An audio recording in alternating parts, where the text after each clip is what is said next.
Muy buenas noches con todos.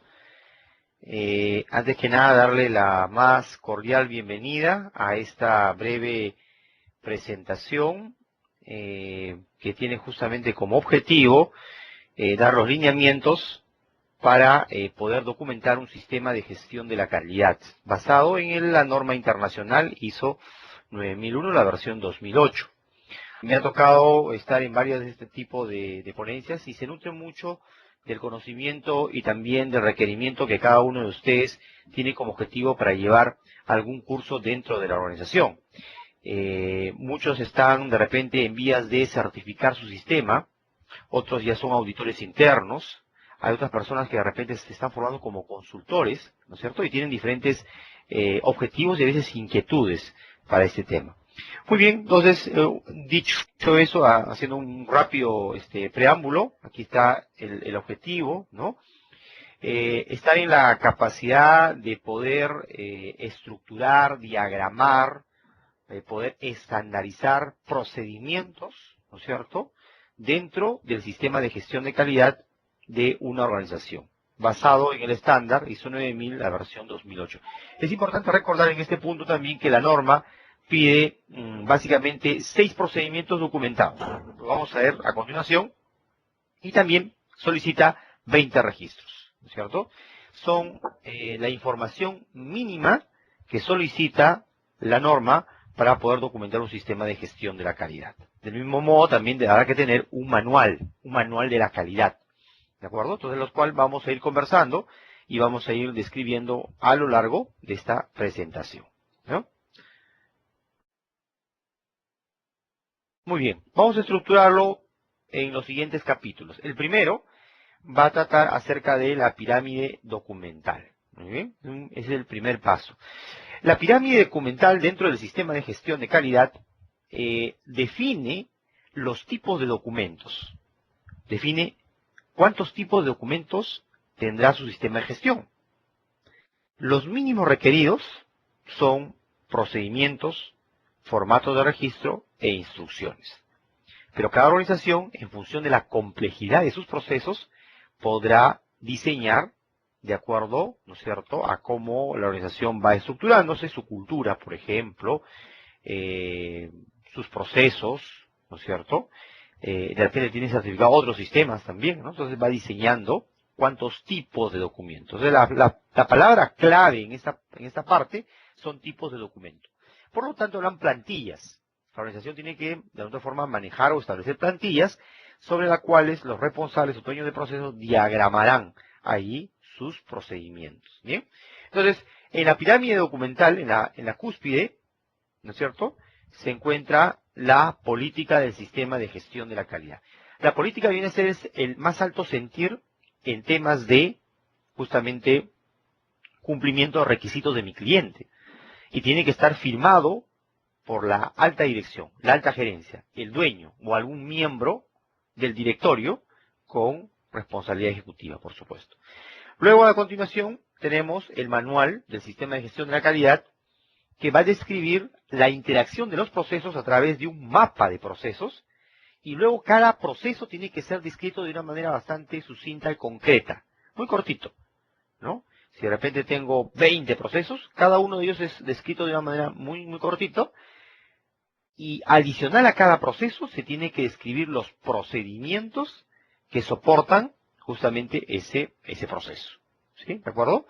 Entonces, el manual de gestión de calidad es un documento bastante, digamos, corto, ¿no? Que va a resumir mi sistema de gestión. Tiene mapa de procesos, la política, los objetivos, metas, indicadores, ¿no es cierto? Tiene una matriz de referencia cruzada al final, que significa en la cual yo hago una matriz de doble entrada.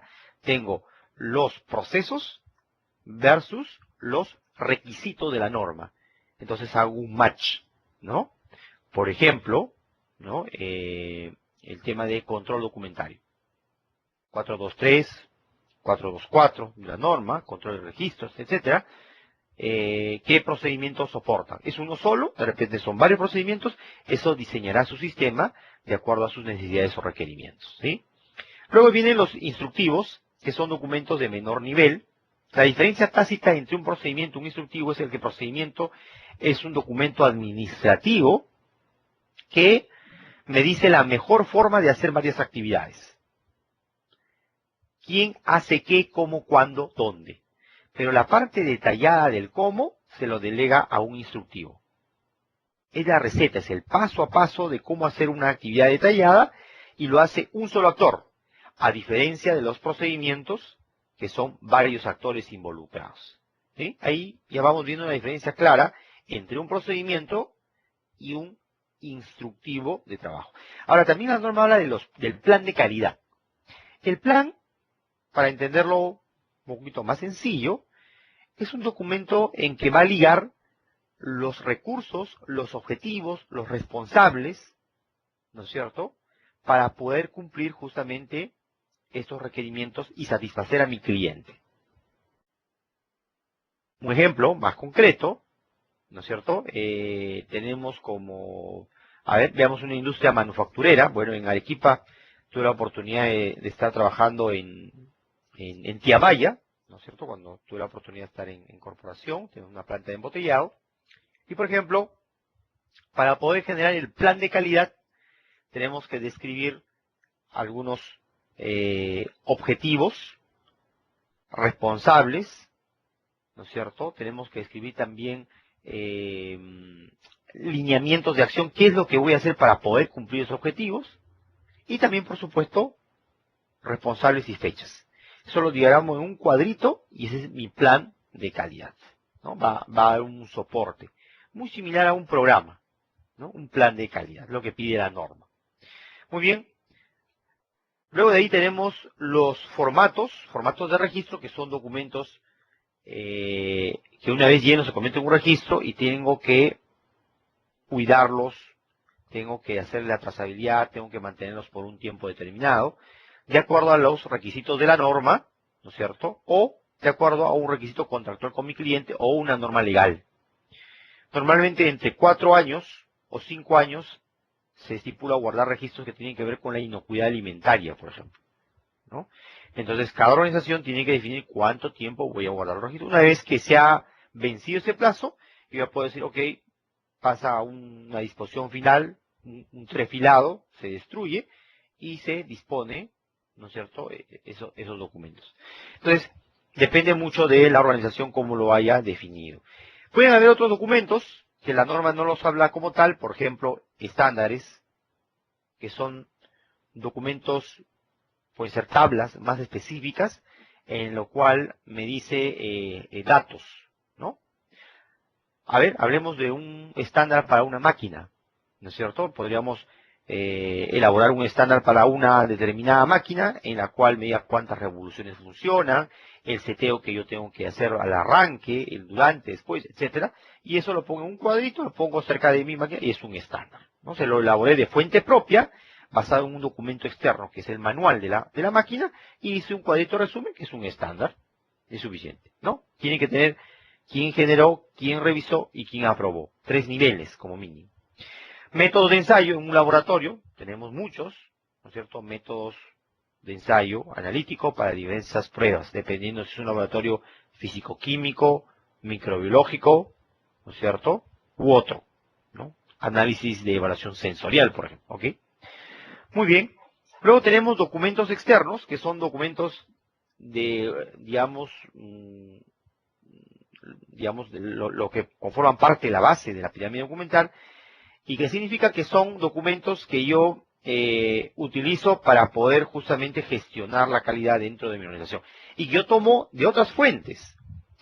Ejemplo, si tengo una balanza que me permite pesar, y esta balanza, por supuesto, está calibrada, y este pesaje lo voy registrando, pero tiene un manual esta balanza. Entonces, el manual, la balanza es un instrumento crítico para la calidad declarado dentro de mis procedimientos. Entonces, el manual se convierte en un documento externo. La recomendación es que ustedes siempre sean bastante mesurados al momento de poder tipificar cuáles son los documentos externos. Tienen que ser lo mínimo indispensable sin que sea demasiado oneroso, porque de lo contrario será más una carga que una ayuda a tener los documentos externos, ¿no? Otras normas internacionales también, normas a las cuales voluntariamente me suscribo, nuestra organización se suscribe, y lo declaran dentro de los documentos externos. Muy bien, entonces tenemos de esta manera la pirámide documentaria, que siempre van de menos a más jerarquía en la política hasta los documentos externos, y cada organización debe definir esta pirámide documentaria. ¿Cuántos tipos de documentos debe tener la organización en función de sus objetivos, sus recursos, entre otros, ¿no? Muy bien, entramos a una parte fundamental de la norma. ¿Cuáles son esos 6 procedimientos documentados? Cuando habla de procedimientos, lo hemos comentado, es la mejor forma de realizar actividades. ¿Quién hace qué, cómo, cuándo, dónde? Y la parte documentado significa que sea sistémico, que haya un mecanismo para poder, con cierta periodicidad, revisar estos procedimientos. No sé, anual, cada 2 años, dependiendo de la organización, dependiendo de la relación contractual con mi cliente. Me ha tocado ver en unos casos, por ejemplo, unidades mineras, cuando presentan un programa para contratistas y subcontratistas, piden que su documentación sea actualizada mínimo al año. Ejemplos concretos, por ejemplo, Barrick Lagunas Norte pide a sus contratistas y subcontratistas que su documentación, para el caso de una licitación, sea actualizada anualmente. Es un requisito de mi cliente, tengo que cumplirlo. Quiere decir que no necesariamente cambió algo, sino que dentro de esta revisión yo me aseguro que lo haya hecho mínimo anualmente, ¿no? Entonces, eso tendré que ponerlo en función, como le digo yo, de mi cumplimiento con mis clientes, ¿no? En el caso del control de registros, igual, normalmente los procedimientos se unen, ¿no? Control de documentos, control de registros, normalmente un solo procedimiento. Puede tener separados también. Auditorías internas, no se olviden que ya la norma vigente es la ISO 19011, la que salió en noviembre del 2011. Control del producto no conforme. Acá me dice una participante, Laura, dice no lo puedo escuchar. ¿Ahora me puede escuchar, Laura?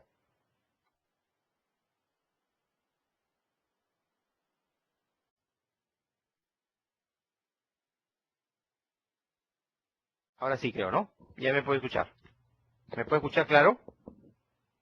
Creo que sí, ahora sí. Muy bien. Control del producto no conforme, no solamente se refiere al producto físicamente, sino puede ser también un servicio, ¿no? Acciones correctivas y acciones preventivas, ¿no? La acción correctiva se toma ante la detección de un hallazgo y se califica como no conformidad, entonces tengo que tomar una acción correctiva para poder eliminar de raíz lo que causó esa no conformidad. Y la acción preventiva es algo que podría ocurrir. Normalmente es un mal hábito, ¿de acuerdo? El sistema debería orientarse a mayor cantidad de acciones preventivas que correctivas. Eso también es bueno comentarlo. Ahí me ha tocado ver también indicadores. ¿Cuántas de las acciones, los hallazgos detectados en auditorías u otros eventos que no solamente auditorías, generaron acciones correctivas y cuánto generaron acciones preventivas? Las preventivas deberían ser mayor, o sea que el sistema debería detectar antes de que suceda el evento, ¿no? Por lo tanto, es un sistema más preventivo que reactivo, ¿no? Entonces, estos serían los 6 procedimientos que pide la norma. Y aquí estarían los 20 requisitos. Nuevamente, repasamos, son 6 procedimientos documentados que pide la norma. No son los únicos, porque la organización va a ir elaborando otros procedimientos más en función de la complejidad de sus procesos, en función de la capacitación de su personal, en función también de la cultura de la organización, ¿no es cierto?, de los recursos con los cuales cuenta, ¿no? Y también, como hemos mencionado, los registros, ¿no? El primero de ellos habla de revisión por la dirección, que es un documento también bastante sucinto, y que me va a decir cómo está mi sistema de gestión. Normalmente se hace al año, la norma no dice que lo haga una vez al año, dice a intervalos definidos, entonces uno tiene que definir el intervalo. Normalmente un ciclo de PHBA se completa en un año calendario. 622E tenemos competencia, formación y toma de conciencia. Ahí la competencia está en función a educación, habilidad, experiencia, ¿no es cierto? Y formación, ¿no? La educación es la que el colaborador trae de un instituto técnico, una universidad, ¿no es cierto? Una institución reconocida. La formación, otros cursos cortitos que van a ayudar a encaminar en la actividad en la cual está, digamos, realizando el colaborador. Por ejemplo, un soldador tiene que haber recibido curso de soldadura, arco eléctrico, TIG, MIG, no lo sé, de repente pongo una institución en Senati, que da cursos, ¿no? Puede homologar al soldador, o de repente califica a un instructor, la American Welding Society, a través de la Senati, certifica a una persona para que esta persona a su vez homologue soldadores. ¿De acuerdo? Entonces, ahí tenemos que pediría yo de repente para un soldador. Mi negocio de repente está ligado con el tema de brindar servicios a diversas entidades, y tengo yo carpintería metálica y tengo soldadores. Entonces yo homologo a estos soldadores. Entonces digo, mínimo educación, 3 años de Senati en mecánica. Formación, haya recibido curso de soldador. Experiencia, mínimo 1 año, y habilidad que tenga mucha destreza y pericia para realizar estas actividades de soldadura. En algunos casos, ha tocado también ver soldaduras por 4G, 6G, por ejemplo. Son damas las que sueldan. Y a las damas le preparan todo listo para soldar. La dama lo único que hace es agarra y hace la soldadura, y con un pulso muy bueno, ¿no? Entonces, también existen esos casos, ¿no? Entonces, cada organización deberá definir competencia, formación, ¿no es cierto? Y experiencia para un puesto determinado. Todos aquellos puestos que están ligados dentro de mi sistema de gestión de calidad, ¿no? Y por lo tanto yo tengo que tener un perfil de cada puesto, independiente de la persona en el puesto. Y posteriormente haré la evaluación. Comparo las competencias de la persona actual con la deseada y voy viendo el gap. Y programo mi plan anual de capacitación en función de ese gap que yo deseo potenciar a la persona para que llegue a un nivel deseado. 622E. Tenemos planificación y la realización del producto. Aquí dice que antes de que la empresa o la organización empiece a elaborar un producto, ¿no es cierto?, tiene que planificar, tiene que ver si cuenta con los recursos para atenderlos en cantidad y en tiempo oportuno. ¿Sí? 722, revisión de los requisitos relacionados con el producto. Aquí también me pide generar registros de que se realizó una primera revisión, ¿no es cierto?, de estos requerimientos y que yo puedo cumplir con estos requerimientos. Luego tenemos 7.3, todo el elemento 7.3 que es diseño y desarrollo, es el único elemento de la norma que puede omitirse. La norma menciona que diseño y desarrollo, si es que la organización no lo realiza, lo puede omitir. Prácticamente hay como un 30% de los requisitos de ISO 9000 se encuentran en diseño y desarrollo. Si yo omito esta parte, estaría, entre comillas, pues ahorrándome la implementación de estos requerimientos porque de repente no aplica. ¿En qué casos aplicaría diseño y desarrollo?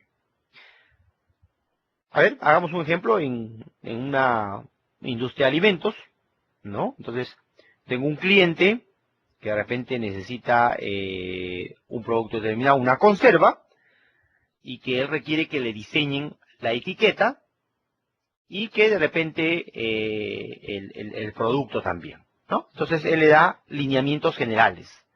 Yo quiero que ese producto, pues, no pese más de 400 gramos, que sea un producto que tenga una latita especial, ¿no es cierto? La etiqueta que tenga esta forma, entonces le va dando ideas.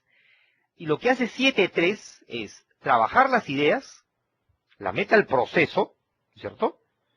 Y esas ideas va validando esas ideas. Hay verificación de que se cumpla lo programado y también hay validación de que el diseño cumple con el requisito de mi cliente. Luego de ese proceso, al final lo que sale es una receta. No sale el producto. El producto todavía recién en la siguiente etapa vamos a manufacturarlo. Lo que sale es la especificación, ¿no? Un plano de la latita, ¿cómo va a ser? Una etiqueta, el pantone del color de la etiqueta, la foto que debe contener, el tamaño de la letra. Va a ser sans serif en 18 puntos, no lo sé, ¿no? El código de barras, etcétera, etcétera. Todo el diseño para poder realizar el producto. Lo cual, en cada una de las etapas, el cliente tendrá que ir validando para ir pasando a la otra. Y al final tenemos, como le digo, un producto, ¿no es cierto? Tiene todas las diversas especificaciones.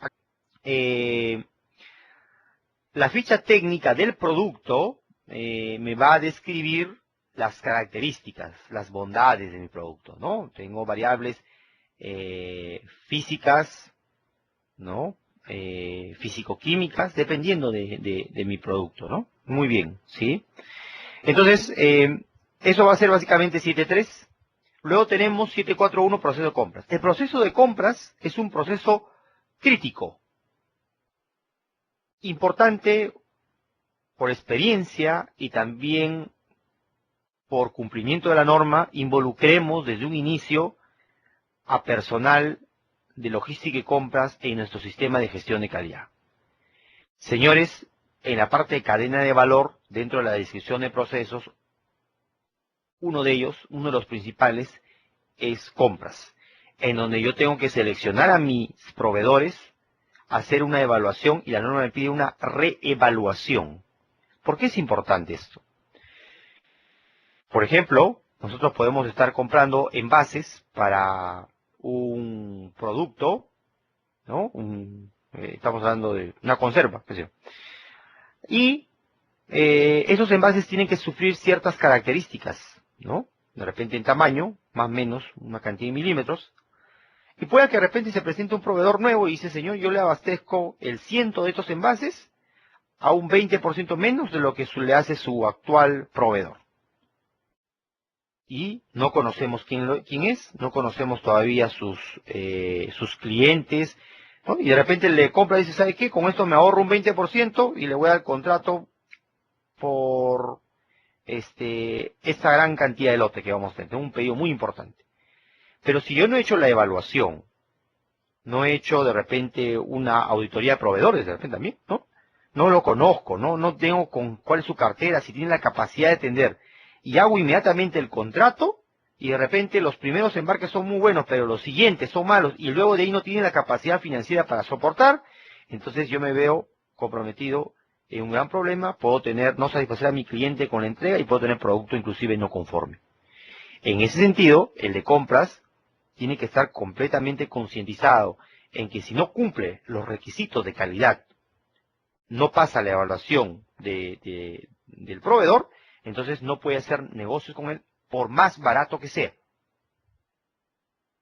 Por lo tanto, en la persona de compras, el gerente de compras o el jefe de logística, tiene que estar comprometido desde un inicio con el sistema de gestión de calidad. Nos ha tocado y nos toca vivir en el día a día que en la realidad y la praxis es otra. Muchas veces el personal de compras lleva sus indicadores y quiere rápidamente colocar al menor precio. A como de lugar, colocar el producto, la materia prima per se. No le interesa a él si cumplió la calidad, la ficha técnica, no hay problema. Dame producto al menor precio. Entonces, eso es lo que no debemos permitir nosotros que nos formamos como facilitadores, coordinadores, responsables, agentes de cambio, ¿no es cierto?, del sistema de gestión de calidad, que la capacitación y la sensibilización tienen que entrar desde un inicio por estos procesos vitales e importantes en el sistema de gestión de calidad, ¿no es cierto? Entonces, muy importante tenerlo siempre de aliado al personal de logística y compras desde un inicio. No todos son así, bienvenidos por las personas que toman con mucha seriedad y mucha responsabilidad, ¿no es cierto?, el proceso de compra. Es más, Las grandes unidades mineras, cuando uno trabaja con unidades mineras, lo único que dicen, ¿sabe qué, señor? Usted quiere ser proveedor de nosotros, bienvenido, tenemos puertas abiertas, pero por favor pase con la compañía que le voy a designar y usted va a ser homologado. Muchas gracias, póngase en contacto. Y la persona contenta va a ser homologada. Y de repente en la homologación hay un checklist de más de 200 preguntas, en donde va un auditor de un día y le saca una radiografía completa que no llega de repente ni al 40%. Y sale ahí, para mejorar, puntaje mínimo 70 hacia arriba. Si saca 80 o 90, le doy por 2 años. Si saca encima de 90, le doy por 3 años. ¿No es cierto? Entonces, la minera no se hace ningún problema en ese sentido y dice, váyase a homologarse con las empresas A, con la empresa B, con la empresa C, y el costo de la homologación lo paga usted. Si pasa la homologación, entonces recién usted entra en mi lista de proveedores aprobados. Si pasó y tengo algún requerimiento, yo lo llamaré con mucho gusto. ¿De acuerdo? Entonces, es una forma de poder ser competitivos en el mercado. Yo voy a proveer a otra empresa más pequeña y dice, mire, yo soy homologado, obtuve un puntaje de 85 y tengo un contrato reservado para 2 años. Significa que mi sistema está caminando, ¿no? Entonces, estamos en proceso de compras, ahora validación de los procesos de la producción y prestación de servicios. Ok, en esta parte de validación, cuando hablamos de validación, hablamos de que el producto cumpla los requisitos solicitados, que sea apto, ¿no? Cuando hablamos de verificación es que se cumplan los pasos que yo he establecido. Hay una gran diferencia entre verificación y validación. Entonces yo hago un plan y voy a seguir paso 1, paso 2, paso 3, paso 4, hasta llegar al final. Paso 10. La verificación consiste en que yo he hecho los pasos como lo he establecido. Hacer lo que dije que iba a hacer. Ahí es la verificación. En cambio, la validación es constatar que ese producto, ese diseño que he realizado, cumple sus funciones. O sea, va a ser apto para lo que yo dije que iba a hacer, ¿no? Esa es la gran diferencia entre la verificación y la validación, ¿no es cierto? Hay diferentes métodos de validar también, ¿ah? Hay el método histórico, puedo hacer validación por un método matemático también, ¿no es cierto? Que son los que se usan más también, ¿no es cierto? Entonces hay diferentes formas de validar, ¿no? Los procesos de producción y prestación de servicios. Dice la norma que para poder, si es que yo tengo el producto y posteriormente no puedo yo con monitoreo y control dar la confirmación de que cumple, entonces tengo que validar antes de la prestación del uso del producto. Por ejemplo, nos hacían los cursos de autores líderes, un ejemplo claro, no es frecuente, pero tenemos de repente en embarcaderos, astilleros, el CIMA, por ejemplo, tenemos reparaciones de buques o de embarcaderos, ¿no? ¿Sí, no? Y tenemos que hacer de repente soldadura, pero bajo el mar, soldadura submarina. Es prácticamente muy complicado, luego de que se ha hecho esta soldadura, hacer un monitoreo y control del desempeño que se hizo bien. Por lo tanto, antes de realizar, yo tengo que hacer la validación de ese proceso de soldadura que cumple los requisitos y las especificaciones de mi cliente, ¿no es cierto? No nos olvidemos que en los procesos de soldadura hay normalmente un cordón de soldadura, ¿no es cierto? Y que básicamente este cordón de soldadura se va a superponer sobre el metal original y que este cordón tiene que ser tan, tan fino, de tal manera de evitar una diferencia de potencial entre este cordón y el metal, porque cuando hay una diferencia potencial habrá pues la corrosión, entre otros, ¿no? Entonces, ahí es donde se tiene que justamente hacer la validación del proceso, ¿no es cierto? Entonces tenemos también la parte de identificación y trazabilidad. Este es un punto vital dentro de la documentación. Dependiendo de mis procesos, pues son procesos continuos o por batch, yo tengo que tener la capacidad de reconstruir la historia. La norma habla que la trazabilidad puede ser descendente o ascendente. Por ejemplo, produzco lapiceros, tengo lapiceros de repente, no sé, un lapicero premium, y yo quiero reconstruir la historia, ¿no es cierto? El material que entró para la fabricación del lapicero, ¿no? La carga, ¿no es cierto? ¿Qué personal estuvo? Etcétera, el lote, etcétera, ¿no? Entonces tengo que tener la capacidad de poder reconstruir la historia y poder llegar a registros, de repente hasta 4 años atrás. Entonces, trazabilidad, ¿no? Y hacia adelante también. O sea, a partir de las piezas que yo tengo que poder hacer la trazabilidad hacia el producto que está saliendo en ese momento. ¿De acuerdo? En alimentos es mucho más crítico, porque uno tiene que llegar desde el momento que está fabricando hasta la pequeña tiendita, pasó por el mayorista, en donde se encuentra el producto. ¿Por qué? Si descubro que ese producto tiene algún, de repente, producto nocivo o tiene producto no conforme, tengo que tener la capacidad de poder hacer la recolecta. Entonces, inmediatamente activo mi procedimiento de recolecta de producto. Entonces, tengo que tener la capacidad de reconstruir y hacer la cadena y decir, muy bien, este producto este lote tuvo 500 cajas. 10 cajas están en este supermercado, 5 en el otro, 20 en tal, y empezar inmediatamente a hacer la recolecta, dependiendo lógicamente de la organización. Como experiencia, le comento que anteriormente en una de las organizaciones que me tocó trabajar, elaborábamos pulpas para exportación.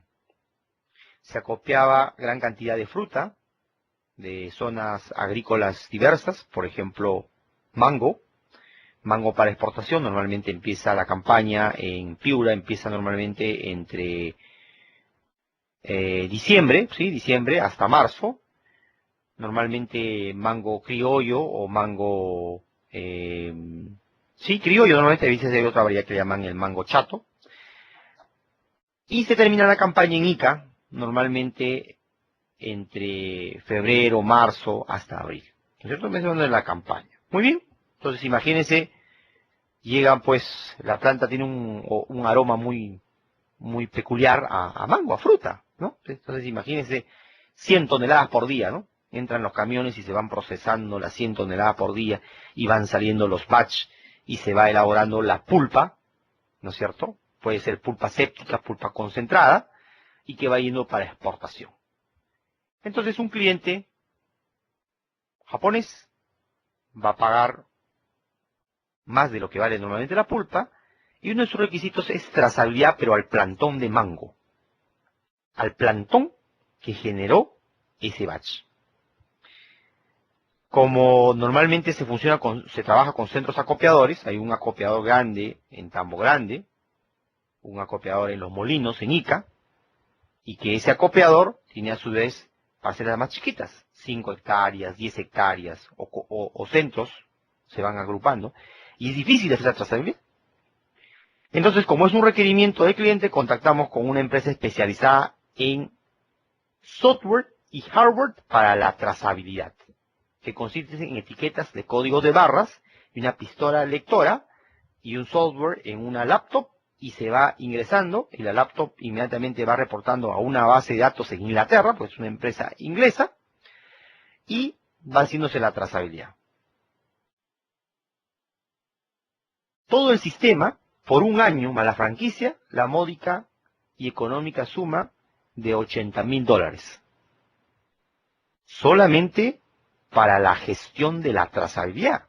Estamos hablando la máquina que va a generar las etiquetas, el software, que era una docena creo que de esas pistolas, el programa, que era lo más caro, y la administración de la base de datos. Lo que ellos entregaban era una trazabilidad hasta la planta, desde los diferentes campos de cultivo, y podría uno llegar a trazabilidad hasta el plantón de donde se acopió ese mango. Lógicamente, el cliente tenía que pagar todo el sistema de trazabilidad. ¿no es cierto? Por eso le comento que depende mucho del cliente. En cierta oportunidad, el producto también está certificado con kosher. Hay kosher que es para la comunidad judía y también lo requieren con un sistema de trazabilidad. Entonces depende mucho del cliente quien va a solicitar la trazabilidad.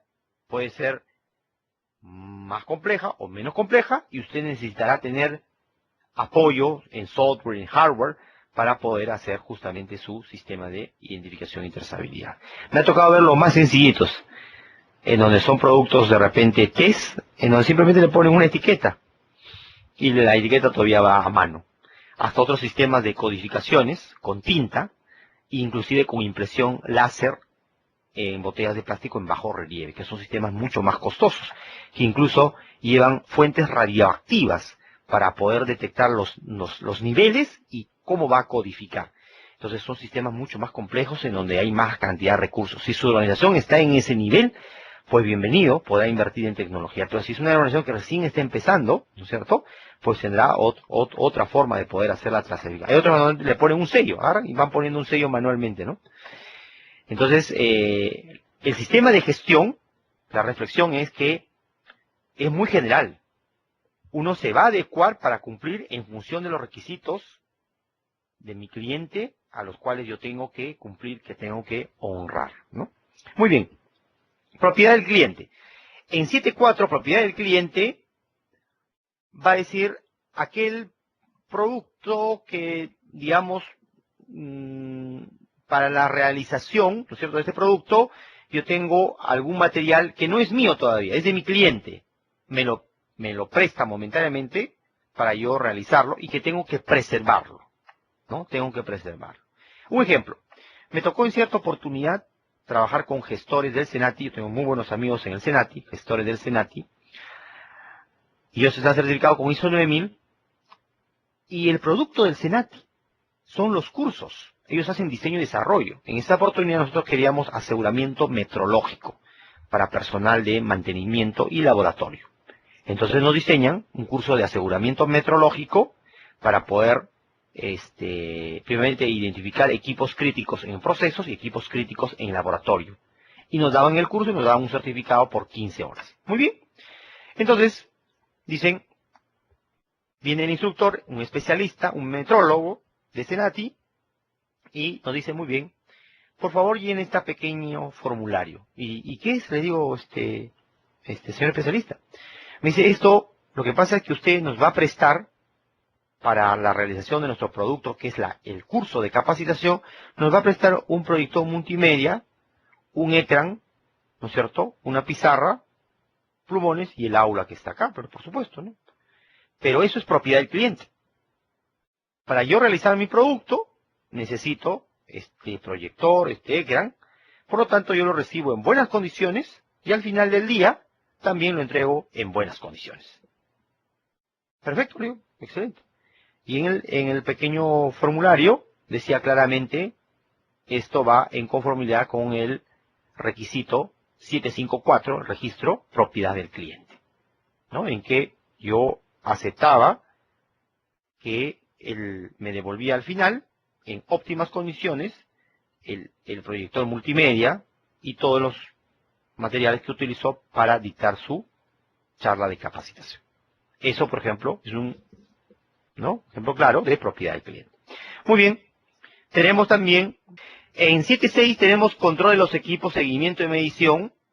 Ahí hay dos partes. Hay una en la cual habla de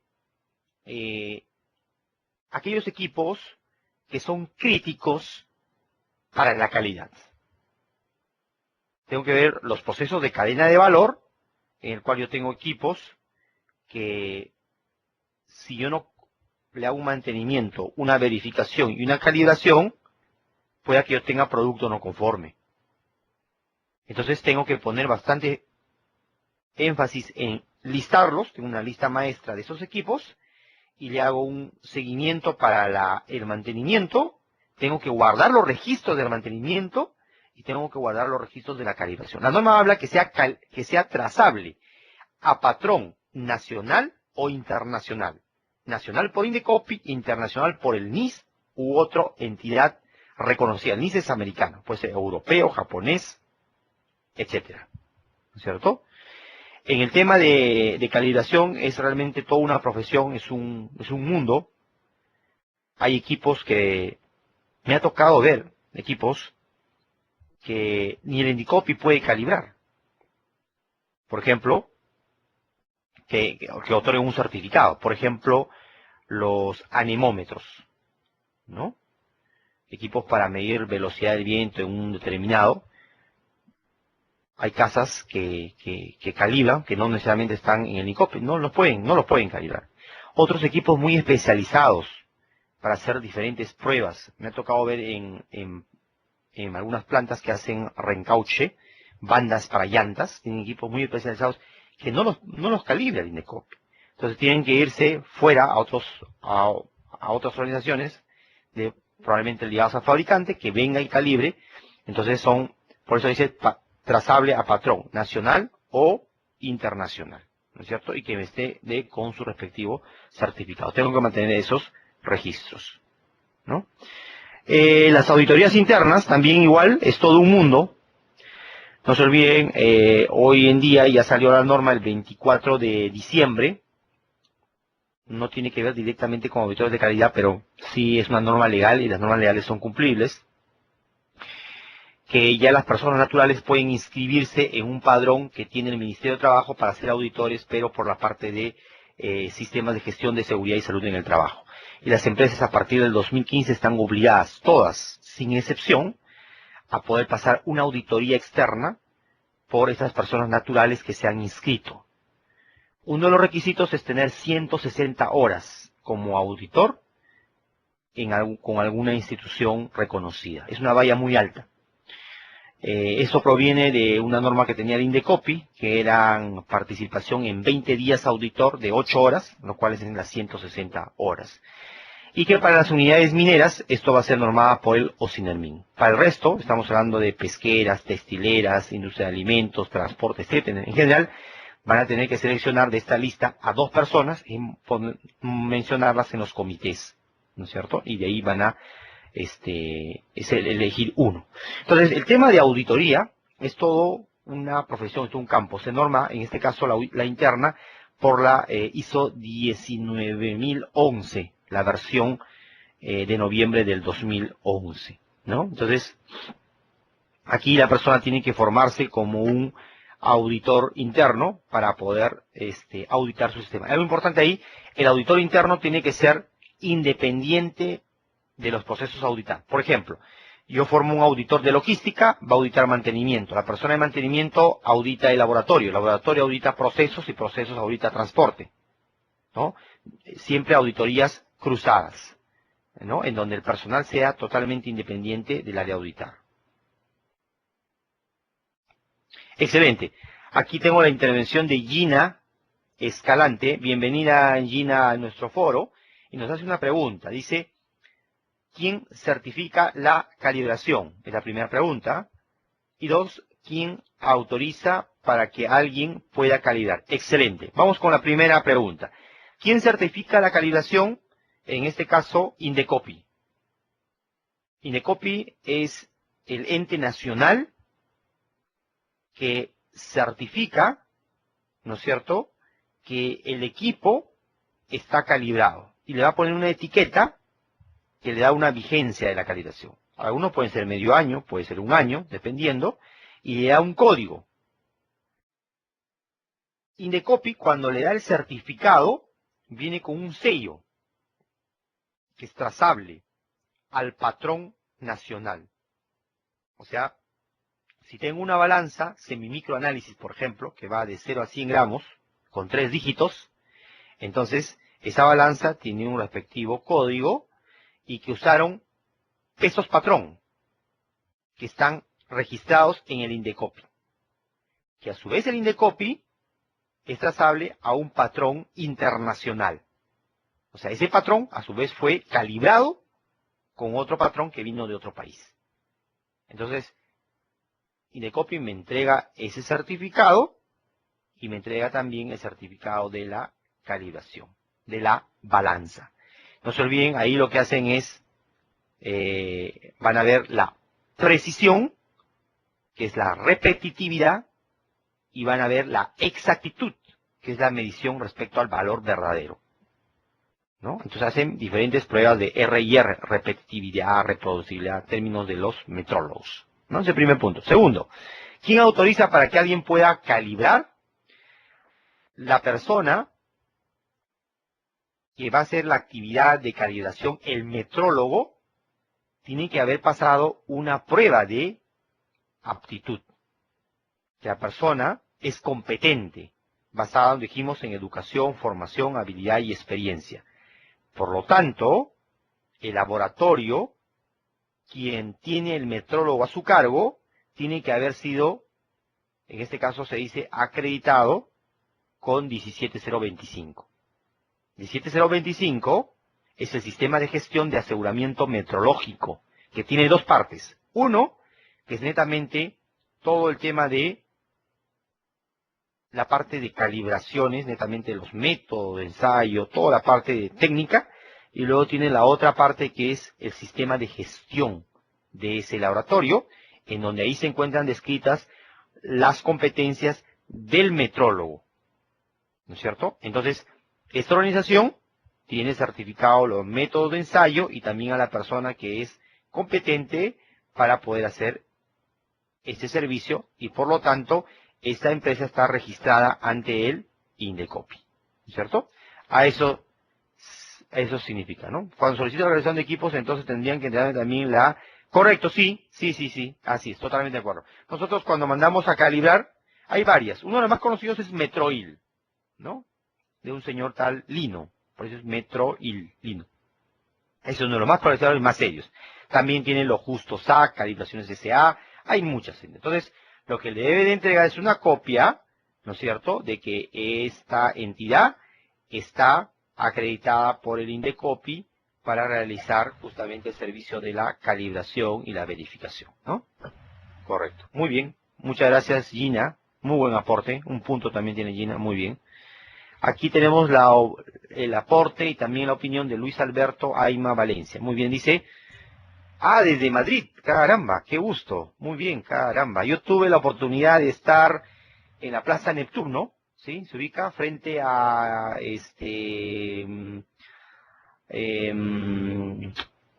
la oficina de correos, ¿sí? Se ubica. Tuve la oportunidad de visitar Cibeles. Claro, Cibeles. Estuve también viendo en la Plaza del Sol, el Oso y el Madroño, ¿sí? Sí, tengo muy buenos recuerdos de Madrid. Claro, claro. Yo estuve haciendo una pasantía, en Canto Blanco, ¿no? En las afueras de Madrid, justo ahí en los laboratorios de física del estado sólido, ¿no? Qué bueno. Perfecto, perfecto. Yo en realidad hice un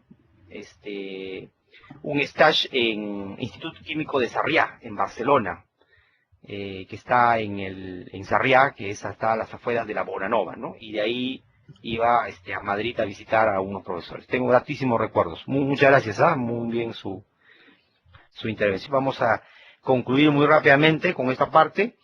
En el curso damos muchos ejemplos basados también en los trabajos que dan los alumnos. Los alumnos, me ha tocado ver en algunos casos un alumno de Centroamérica, nos daba unos casos muy, muy interesantes también, en un curso que estuvimos en vía online, así que se comparte bastante también la experiencia de otros lugares, ¿no? Finalmente, el tema de producto, estábamos en seguimiento, emisión, producto. Aquí básicamente todo lo que es control y monitoreo, ¿no? Hay que ver mucho aquí lo que es, por ejemplo, en las variables estadísticas, se usa mucho el control estadístico del proceso, lo que llaman el CPK, el PPK, o sea, ver básicamente cuál es la variabilidad respecto a los límites de control y los límites de especificación. Entonces, mucho se ve aquí en esta parte de control y hay que mantener esos registros, ¿no? Acción correctiva y acción preventiva también igual, que es parte de lo que es auditorías. Muy bien,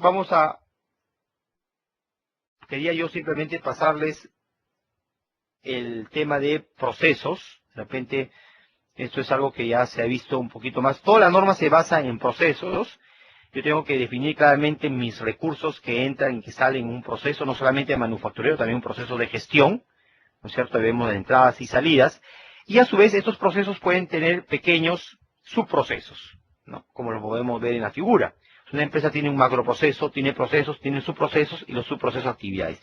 Aquí tenemos una clara organización orientada hacia los procesos, en donde está centrado la parte de fabricación, ¿no es cierto? Muy importante, se usa la tecnología, la metodología del SIPOC, Supplier Input Process Output Client, ¿no? O sea, el proveedor me da un ingreso, eso se transforma en el proceso y básicamente tengo salidas con valor hacia mi cliente, ¿no es cierto? Tenemos ahí, por ejemplo, una descripción de estos procesos, las preguntas básicas y algunas plantillas. Esto es una parte fundamental para poder estandarizar nuestros procesos. Tengo que tener una plantilla y tengo que hacer un mapeo de los procesos, ¿no? Acá tenemos un ejemplo para el caso de almacenes, qué cosa es lo que entra, qué cosa es lo que sale. Tenemos los documentos. Esta parte que tiene aquí los documentos me sirve como input para poder yo tener en un plan para poder elaborar los procedimientos, la parte documentaria. Si yo tengo 10 procesos y cada uno de ellos requiere 5 procedimientos, entonces tendré 50 procedimientos para poder documentar. Y eso lo voy yo dosificando, ¿no? Durante la implementación de mi sistema de gestión, ¿no? El procedimiento lo hemos comentado, quién hace qué, cómo, cuándo, se representa a través de un diagrama de flujo. En la metodología dice que yo puedo hacer un diagrama de flujo y luego una descripción a través de un play script, ¿no es cierto? Entonces, el diagrama de flujo describe de una manera bastante rápida y sucinta cómo va a ser mi documento, ¿no? Una serie de pasos, quién hace qué, cómo, cuándo. Por ejemplo, acá tenemos el proceso para la toma de una placa de rayos X, ¿no? Intervienen varios actores, el médico, el radiólogo, el asistente, ¿no es cierto? Y tenemos aquí la descripción, ¿no? Desde que el médico ordena tomar la placa de rayos X, se imprime, se ubica al paciente, se toma la placa, se verifica, está correcto y se emite el reporte. Entonces son varios actores. Entonces yo puedo tener eso y lo puedo describir aplicando la metodología del diagrama unifilar matricial. Unifilar porque tiene una secuencia única y tiene una secuencia en el tiempo, ¿no? Entonces, el doctor, ¿qué es lo que hace? Está claramente definido en esta columna. El asistente también, el técnico y finalmente el radiólogo, ¿no? Si a esto le agregamos instrucciones de trabajo, por ejemplo, la instrucción para la toma de placa o la instrucción para verificar la placa, y con el alcance ya tengo prácticamente mi procedimiento descrito, ¿no? Le pongo el objetivo, el alcance, el flujo, que se llama unifilar matricial, y también con esto el play script. Entonces, en las instrucciones, como decíamos, es la descripción del cómo, y el procedimiento tiene que tener una estructura, que va en una redacción, en un formato.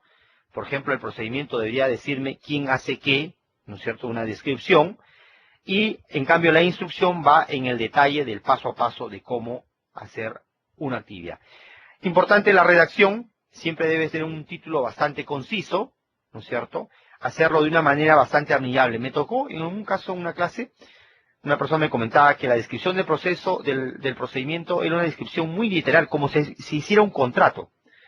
Y muchas veces no era muy amigable, ¿no? La descripción tiene que ser bastante concreta, pausa, hacer un diagrama, ¿no es cierto? De repente la descripción de algo más grande, ponerlo en los anexos al final, y de tal manera que el procedimiento sea bastante amigable, ¿no? En su descripción.